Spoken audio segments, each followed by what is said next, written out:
नमस्कार, मैं हूं मनोज वर्मा और आप देख रहे हैं अटेंशन। मध्य प्रदेश में बीजेपी अपनी चुनावी तैयारियों को धार दे रही है। इसी कड़ी में पार्टी ने अपने कार्यकर्ताओं को नया टास्क दिया है। अब पार्टी के कार्यकर्ता वोटर्स के घर घर जाकर चाय पीते नजर आएंगे। इस दौरान वो बीजेपी की उपलब्धियां भी लोगों के बीच रखेंगे। बीजेपी की इस रणनीति पर अब सियासत भी शुरू हो गई है। कांग्रेस का कहना है कि बीजेपी किस मुंह से जनता के घर जाएगी, लेकिन सवाल यह है कि बीजेपी का माइक्रो मैनेजमेंट कहीं कांग्रेस पर भारी तो नहीं पड़ जाएगा। क्या कांग्रेस के पास भी बीजेपी जैसा कोई प्लान है ताकि वो भी जनता के बीच जाकर अपनी पकड़ को और मजबूत कर सके? आज इन्हीं सवालों के इर्द गिर्द चर्चा करेंगे, लेकिन पहले ये रिपोर्ट देखिए।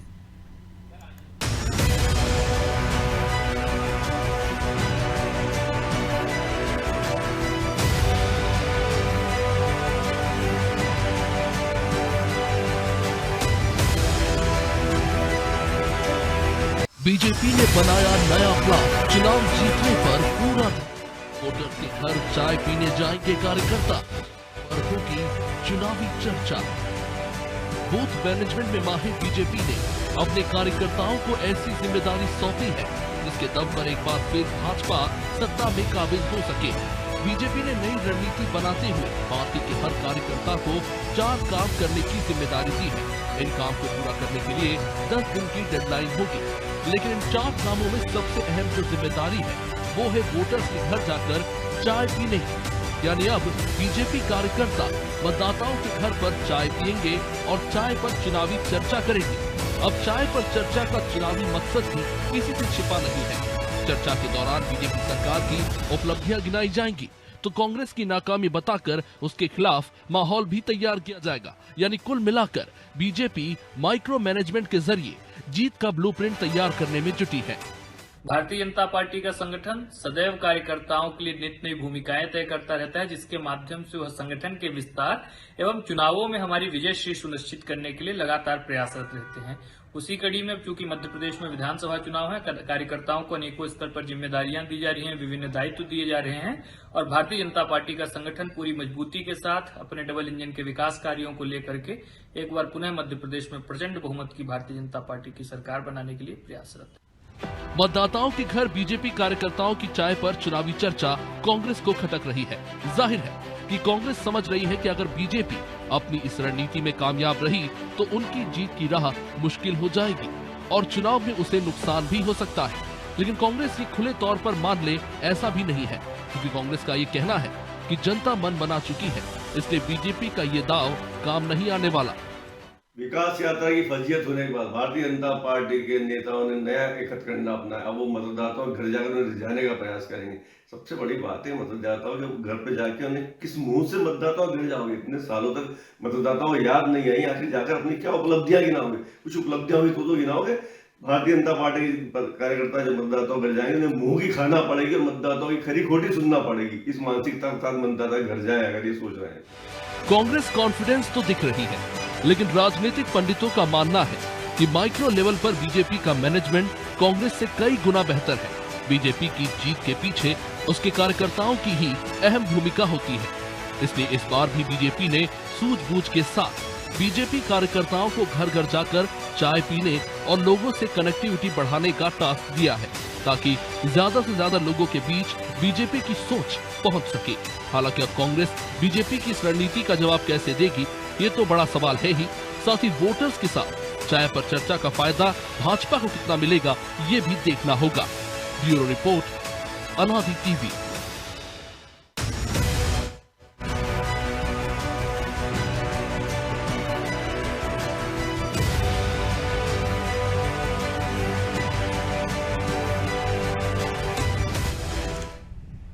तो इसी मुद्दे पर हम चर्चा करेंगे। वरिष्ठ पत्रकार रमेश शर्मा जी हमारे साथ जुड़ेंगे और साथ ही हमारे सहयोगी ब्रिजेश चौकसी हमारे साथ जुड़ गए हैं।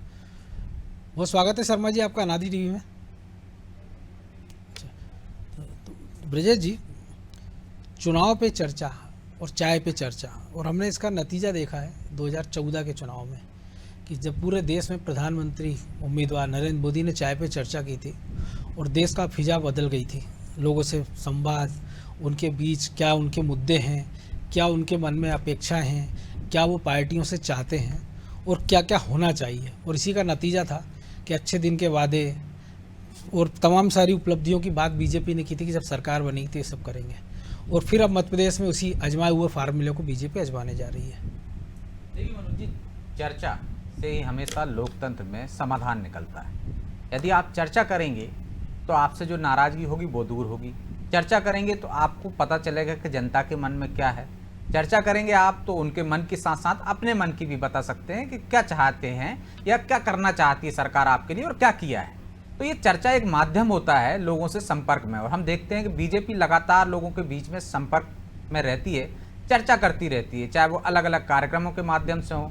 जो चर्चा की आपने बात की है प्रधानमंत्री नरेंद्र मोदी की, चाय पर चर्चा, बड़ी कमाल की चर्चा थी। देखिए आपने किस तरह से लोकप्रियता हासिल की, बिल्कुल। चाय वाले से लेके चौकीदार तक दूसरे टर्म में आप देखिए चर्चा लगातार करते रहते हैं। आजकल वो मन की बात करते हैं, तो अपने मन की भी सुनाते हैं, लोगों के मन की भी जानते हैं, और लोगों के मन की बात ही अपने मन के कार्यक्रम में सुनाते हैं। तो बीजेपी की ये रणनीति है, और ये रणनीति कोई नई नहीं है कि चुनावी समय आ गया इसलिए वो चर्चा कर रही है। हमने देखा हितग्राही सम्मेलन लगातार करती रहती है, वो जिन लोगों को वो अपनी योजनाओं से लाभान्वित करती है उन लोगों से चर्चा करती है, और जिन लोगों तक उनकी योजनाएं नहीं पहुंच पाई उनके लिए क्या योजनाएं बनाएं। चाहे वो बजट की बात करें तो बजट को लेकर वो चर्चा करती है, योजनाओं पर चर्चा करती है, कैंप लगाती है। इसके साथ साथ उसके कार्यकर्ता लगातार बूथ पर और घर घर जाकर संपर्क करते हैं। ये एक आरएसएस की एक कार्यप्रणाली है, हमको कह सकते हैं, उसी पर अनुसरण करती है बीजेपी। आज यदि वो चर्चा कर रही है तो निश्चित तौर पर इस पर चुनावी वो देखा जा रहा है कि चुनावी लाभ के हिसाब से निश्चित तौर पर हर राजनीतिक दल करता है। आज हम कांग्रेस की सक्रियता देख रहे हैं, आंदोलन कर रही है, मुद्दे उठा रही है, तो उसको भी चुनावी मुनाफा के रूप में देख रही है वो, कि उसको क्या लाभ मिल सकता है। तो ऐसे में यदि बीजेपी के कार्यकर्ता चाय पर चर्चा करना चाह रहे हैं, चर्चा कर रहे हैं, तो अच्छी बात है, वो अपनी बात लोगों तक पहुंचाएंगे। अब कांग्रेस को उसकी बुराई करने की जगह या इसमें खामियां गिनाने की जगह मुझे लगता है उसको भी जाना चाहिए लोगों के बीच में और अपनी बात कहनी चाहिए कि वो क्या कर सकते हैं, उनके लिए अपना रोड मैप देना चाहिए। साथ ही साथ यदि वो सरकार की कुछ खामियां हैं उनको जनता के सामने लाना चाहिए, लेकिन वो ऐसा करती नहीं है। हमने देखा है कि वो सिर्फ चुनावी साल में सक्रिय होती है, जबकि हम बीजेपी को देखते हैं लगातार सक्रिय रहती, पूरे 5 साल सक्रिय रहती। तो ऐसी परिस्थिति तो है नहीं है, जैसे कि हमने देख रहे थे कांग्रेस प्रवक्ता कह रहे हैं कि अब वो 5 साल बाद जा रहे हैं। मुझे लगता है 5 साल बाद हो सकता है कांग्रेस जा रही हो, बिल्कुल। तो उसको लगातार यदि वो जाती जनता के बीच में तो उसको जनता की नब्ज पता चलती, जनता के मन में क्या है, उन मुद्दों को उठाती तो ज़्यादा कारगर होते, उसके लिए वो ज़्यादा सफलता का पैमाना बनते। लेकिन ऐसा होता नहीं है। अब चर्चा क्यों नहीं करती कांग्रेस, उसके पीछे एक संगठन भी एक वजह है मनोज जी, कि कांग्रेस का संगठन है, नाम की चीज मतलब वैसी नहीं है जैसे बीजेपी से हम अक्सर तुलना करते हैं, करना नहीं चाहिए, क्योंकि जमीन आसमान का अंतर है। यहाँ पे एक संगठनात्मक दल है, वहां पे नेता प्राथमिकता में रहते हैं, तो अब नेता जब सक्रिय होते हैं उनके, तब कार्यकर्ता भी सक्रिय हो जाते हैं। तो यही वजह है कि वो दूसरों को देख रहे हैं कि उनकी सक्रियता से क्या होगा क्या नहीं होगा। लेकिन मैं यहाँ तक मानता हूँ कि यदि एंटी इनकम्बेंसी भी है, यदि किसी विधायक से प्रति नाराजगी भी है, वो विधायक सक्रिय हो जाता है मनोज जी, तो आधी नाराजगी दूर कर लेता है, बिल्कुल निश्चित तौर पर। और चर्चा के माध्यम से वो अपनी यदि कुछ गलतियां हैं उनको स्वीकार कर ले, उनको दुरुस्त कर ले, तो वैसी नाराजगी नहीं रहती जनता में जैसी नाराजगी होने चाहिए। और कांग्रेस का दायित्व होता है, कांग्रेस का फर्ज होना चाहिए कि वो जो नाराजगी है जनप्रतिनिधि के बारे में, यहाँ की वहाँ की जनता को बीजेपी के बारे में, उसको और कैसे भड़काया जा सके, तब उसको फायदा मिलेगा। सिर्फ कोरी बयानबाजी करने से, मीडिया में देने से, ट्विटर में देने से मुझे नहीं लगता कि वो नाराजगी का फायदा उठा पाएगी। शर्मा जी, नाराजगी के फायदे की बात है, लेकिन हम देख रहे हैं कि चाय हिंदुस्तान के घरों का एक ऐसा पेय है जो हर जगह आपको मिलेगा, और दैनंदिन कार्य किया कहते हैं कि दिन की शुरुआत ही उससे होती है। और अगर ऐसे में पार्टी ये इनिशिएटिव ले रही है चाय पे चर्चा का, तो राजनीतिक निहारदार तो होंगे, और उसके साथ ही जो वोटर की नाराजगी शायद वो कम हो पाएगी, और उससे जो फीडबैक मिलेगा तो पार्टी को अपनी रीति नीति में क्या सुधार करना चाहिए, उसका जनप्रतिनिधि ने क्या गलतियां की हैं, आने वाला जनप्रतिनिधि से वो जनता क्या चाह रही है, सारी चीज़ें भी निकल कर आएंगी, तो एक मजबूत फीडबैक पार्टी के पास होगा। ये इसमें कोई शक नहीं कि ये जो उन्होंने प्रयोग कर रहे हैं, आप अगर देखें तो पिछले काफ़ी चुनाव से भारतीय जनता पार्टी वाले हर चुनाव में एक नया प्रयोग करते हैं। जैसे पहले उन्होंने बनाए थे बूथ के इंचार्ज बनाए, फिर आगे चल करके बूथ के त्रिदेव बनाए, फिर उन्होंने पन्ना प्रभारी बनाए, तो फिर उन्होंने 10 कार्यकर्ता और 10 मतदाता और 1 कार्यकर्ता वो बनाया। अब इसी में एक कदम आगे चल करके उनके कार्यकर्ता मतदाता के पास चाय के लिए जाएंगे। इससे पहले जो अभी तक था वो चाय के लिए तो जाते थे, लेकिन चाय के लिए उनके घर जाते थे जो संगठन से जुड़े हुए हैं। तो भारतीय जनता पार्टी ने ये एक कदम आगे आया है। और इसमें उनको दायित्व दिया हुआ है, और इसमें एक कार्यकर्ता को उन्होंने 10 परिवार का ही दिया है कि वो केवल 10 लोगों से ही संपर्क करेगा। और अगर मान लीजिए कोई एक भवन ऐसा है जिसमें 10 फैमिलियां रहती है, तो बस वो उसी भवन तक सीमित रहेगा, भवन दूसरे पर नहीं जाएगा। तो ये जो उन्होंने किया है, ये एक नया प्रयोग है। उसका एक कारण विशेष तौर से, जैसा कि ब्रजेश जी कह रहे थे, कांग्रेस में और भाजपा में एक अंतर है। कांग्रेस जो है वो मास बेस्ड पार्टी है, भाजपा कैडर बेस्ड पार्टी है। तो भाजपा हमेशा कैडर पर बहुत ज्यादा ध्यान देती है, कैडर का काम करती है। हालांकि 1903 के चुनाव के बाद भाजपा में एक परिवर्तन भी आया है कि वो कैडर के साथ साथ चेहरे का भी प्रचार करते हैं, चेहरे का भी फोकस करने लगे, एक परिवर्तन आया है उनमें। तो कुल मिलाकर के उसी के तहत उन्होंने उसका फायदा भी उनको मिला, चर्चा की है। और इसका जो एक लाभ होगा, आमतौर पर कहीं ना कहीं ये जो राजनीतिक तरीके से भाजपा समर्थक जो मतदाता है, कई बार वो उसमें सरकार से अपेक्षा नहीं होती, किसी कार्यकर्ता से नाराज होता है, किसी विधायक से नाराज होता है, किसी लोकल, मान लीजिए बाढ़ का कोई अध्यक्ष है, बाढ़ का कोई पार्षद है, उससे कुछ हो, उसके वजह से अगर उसका वोट प्रभावित होता है या वोट देने नहीं जाता है, तो इस चाय की चर्चा से वो जो नाराजी की बैठक है, वो नाराजी की बैठक कई बार क्या रहता है मनोज जी, व्यक्ति का काम भले ना हो, लेकिन एक जना उसको कोई सुन ले, वो दिल खोल करके सारी बात सुना दे, तो आधी समस्या का समाधान हो जाता है। इसी मनोविज्ञान के तहत ये भारतीय जनता पार्टी ने चाय चर्चा, मतदाता से चाय की चर्चा की है। मैं समझता हूँ इसका उनको लाभ तो चुनाव में मिलेगा। जी तो ब्रजेश जी, लाभ तो मिलेगा चुनाव। और हम एक और चीज़ देखते हैं कि जिस प्रकार से हम देख रहे हैं कि मुख्यमंत्री विकास यात्राओं के माध्यम से एक बड़ी जनसंख्या, बड़ी आबादी तक जा रहे हैं। वैसे भी घूमते रहते हैं वो, लेकिन हम जो देखते हैं उसमें जो भीड़ उमड़ती है, वो उनसे संवाद कर रहे हैं। कास की बात करें तो प्रबुद्ध जन सम्मेलन बीजेपी ने पिछले दिनों की है, जो BD शर्मा, तमाम सारे लोग जो प्रबुद्ध जनों के पास जा रहे हैं, डॉक्टर हो, इंजीनियर हो, या समाज के प्रतिष्ठित लोग हो। और अब एक इंडिविजुअल घरों तक अप्रोच की बात बीजेपी कर रही है, और कांग्रेस भले उसकी खिल्ली उड़ाए, लेकिन इसकी तोड़ वो क्या निकाल पाएंगे? क्योंकि जब तक इस लेवल तक आप नहीं जाओगे, तब तक आपका फीडबैक कैसे आएगा, या आप अपनी बात कैसे पहुँचाओगे? और जो शर्मा जी ने भी कहा, एक बड़ा फर्क है एक मास लीडर पार्टी में और एक केडर बेस्ड पार्टी में। देखिए मनोज जी, यदि कांग्रेस से हम यदि संगठन के हिसाब से तुलना करेंगे तो मुझे नहीं लगता कि वो कहीं टिक पाएगी, क्योंकि उनके पास वैसा संगठन नहीं है कि वो जाकर घर घर में चर्चा कर सके। हम तो ये देखते हैं कि यदि मास लीडर की जो बात कर रहे हैं शर्मा जी, यदि उनके पास ऐसा कोई लीडर है जिसकी बात तेजी से लोगों तक प्रभावित कर सके, जो इतना लोकप्रिय हो, तो वहाँ भी हम यहाँ कांग्रेस को कमजोर देखते हैं मध्य प्रदेश में, कि कोई ऐसा विश्वसनीय चेहरा उनके पास हो, ऐसा कोई चेहरा हो जो पिछली बार हमने देखा ज्योतिरादित्य सिंधिया के रूप में था, लोगों ने भरोसा किया और इसी की बदौलत वो सत्ता में आ गए और 15 माह की सत्ता सुख भी भोग लिया। जैसे ही सिंधिया वहाँ से आए, हमने देखा बीजेपी में, तो अब वैसा कोई चेहरा बचा नहीं है। दिग्विजय सिंह पर जो एक लेवल लग गया है, या बीजेपी ने लगा दिया मिस्टर बंटा ढार का, वो उससे कांग्रेस अभी उभर नहीं पाई है। और अब तो नया कैंपेन भी उन्हीं को फोकस रखते हुए शुरू कर दिया बीजेपी ने। कमलनाथ जी भी ऐसा चेहरा नहीं है कि जो उनकी बात पर लोग गंभीरता से लें या मतदाताओं को प्रभावित कर सके, तो ऐसा प्रभाव वाला चेहरा अब उनके पास बचा नहीं है। इसलिए मुझे लगता है संगठन ज्यादा मेहनत करेगा, ज्यादा से ज्यादा लोग अपनी बात वहां तक पहुंचाएंगे, चाहे उनके विधायक हों, चाहे हम देखते हैं उनके बड़े नेता हों, जो क्षेत्रीय छत्रप हों, उनके माध्यम से वो कुछ कर सकते हैं। यदि हम जो देखते हैं अभी तक होता रहा है कि एक चेहरे की चमक रहती थी, वो असर करती थी, या क्षेत्रों में क्षेत्रीय छत्रप असर करते थे, वैसा असरकारक अब दिख नहीं रहा। तो इसका तोड़ तो हम नहीं देख सकते कुछ है, लेकिन जो कांग्रेस एक उम्मीद पाले हुई है कि जनता में बीजेपी के प्रति नाराजगी है, उसको लगता है कि महंगाई हो गई, एक बेरोजगारी समस्या हो गई है, इस वजह से लोग उसका समर्थन करेंगे। लेकिन लोगों से समर्थन लेने के लिए उसके पास जाना पड़ेगा मनोज जी, कि उसे बताना पड़ेगा कि क्या कर सकते हो आप वैसा रोड मैप रख नहीं पा रहे हो ना, आप सिर्फ वही बात कर रहे हो कि यदि आपने योजनाएं भी लेकर आए, आपके पास ऐसा कोई चमत्कारिक कोई योजना नहीं, कोई रोड मैप नहीं है कि आप एकदम तस्वीर बदल दोगे। और आज की तारीख में मतदाता जागरूक है, सोशल मीडिया से जुड़ा हुआ है, उसे एक राज्य से दूसरे राज्य की खबरें रहती हैं। यदि कर्नाटक में आप सफल हुए हो तो वहां आपने क्या किया, यदि दूसरे राज्यों में आप सफल रहे हो तो वहां आपने क्या किया, ये उसको पता है। मीडिया से पहले उस तक खबरें रहती कि क्या कुछ चल रहा देश दुनिया में। तो आपको ये बताना होगा कि आप मध्य प्रदेश में क्या बेहतर करने वाले हो, आप बीजेपी का जो शासन चल रहा है उससे कैसे बेहतर और दे सकते हो।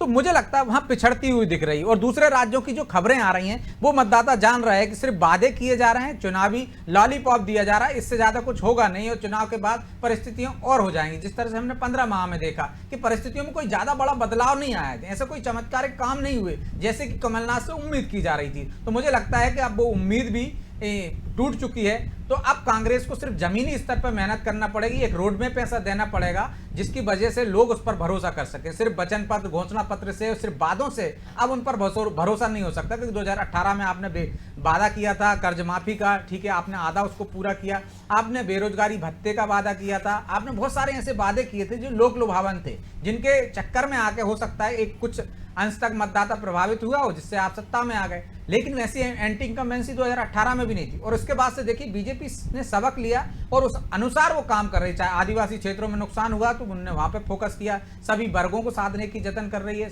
चाहे युवाओं को देखिए आप, युवाओं के लिए भी यदि वो नए सिरे से काम कर रही है, तो ये उसका जो पिछली बार जो चूक हो गई थी उससे सबक लिया। तो मुझे नहीं लगता है कि कांग्रेस को अब इससे कुछ फायदा होगा, उसे और आगे की बात करनी पड़ेगी, सिर्फ बुराई करने से भर कुछ नहीं होने वाला आपका। बिल्कुल शर्मा जी, एक और चीज़ है कि राजनीति में हम ये देख रहे हैं, आपका अनुभव बहुत लंबा है कि जीत का कोई तयशुदा फार्मूला नहीं होता है, लेकिन मध्य प्रदेश की राजनीति में पिछले कई दिनों से किसी चर्चा है कि अगर कांग्रेस दमोह जीत जाती है तो दमोह फार्मूले की बात करने लगती है। ऐसे इस चुनाव में भी हम देख रहे हैं कि वो कर्नाटक फार्मूले के भरोसे है कि प्रियंका गांधी भी आ जाती हैं, वो 5 गारंटी की बात कर देती हैं, लेकिन उसके बाद खबर बेंगलोर से आती है कि उप मुख्यमंत्री DK शिव कुमार कहते हैं कि भैया जो 5 गारंटी दी है उसके लिए 40,000 करोड़ का बजट चाहिए, लिहाजा हम ना विधायकों को विकास निधि दे पाएंगे, ना क्षेत्र के विकास में कुछ हो पाएगा। हिमाचल में कांग्रेस जीती है तो वहाँ के फार्मूले की चर्चा करने लगती है। तो क्या आपको लगता है ये उधार के फार्मूले से बीजेपी का मुकाबला कांग्रेस मध्य प्रदेश में कर पाएगी? देखिए, मोटे तौर पर कांग्रेस का अगर आप इतिहास देखेंगे तो कांग्रेस जो बात कहती है, आम सभा में कहे, वो संसद में कहे, विधानसभा में कहे, या मीडिया को बात करे, या घोषणा पत्र में बात करे, कई बार उसकी रणनीति उससे बहुत अलग हट करके कूटनीतिक उसकी रणनीति होती है।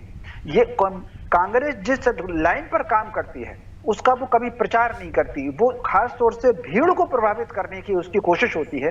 तो यहाँ भले ही चाहे कर्नाटक के फार्मूले की बात हो रही हो, किसी की बात हो रही है, लेकिन अगर आप कांग्रेस की रणनीति देखिए, कांग्रेस ने इस बार के चुनाव में 3 अलग अलग सेक्टर के लोगों पर टारगेट किया हुआ है, और 3 अलग अलग सेक्टर पर 3 उन्होंने चेहरे सामने किए।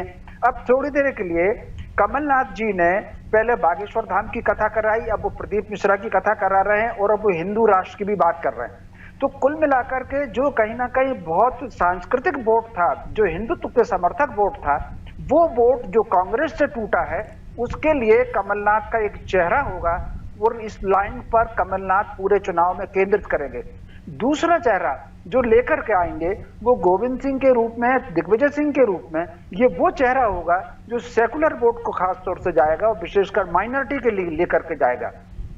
अभी तक वो इन 2 चीजों पर काम कर रहे थे, और मुझे जो लग रहा है कि जिस तरीके से उमंग सिंगार ने जो कल परसों बातचीत की है आदिवासी मुख्यमंत्री को, तो जिस तरीके से संघ वालों ने, भाजपा वालों ने मंडला से लेकर के, डिंडोरी से लेकर के, झाबुआ से कार्यक्रम किए थे, तो जो उन्होंने आदिवासी मुख्यमंत्री की बात कही है, तो मैं समझता हूं बहुत संभव है कि कांग्रेस आगे चल करके 40-45 वो जो सीटें हैं जो आदिवासी हैं, 47 सीटों पर, हाँ जितनी भी हैं, तो उन सीटों पर उमंग सिंगार को फोकस करे, ताकि आदिवासी वोट जो है वो उनको उमंग सिंगार के चेहरे से मिले, सेकुलर वोट जो है वो दिग्विजय सिंह या प्रमोद कृष्णन जी जो लखनऊ के हैं उनका चेहरा साम गोविंद सिंह का चेहरा लाए, और जो आस्थावादी वोट है उसके लिए कमलनाथ। लेकिन जिस प्रकार से जो निशाने पे लिया कमलनाथ को आचार्य प्रमोद कृष्णन ने, तो संभावना है कि कमलनाथ उनको घुसने भी देंगे मध्य प्रदेश में प्रचार के लिए।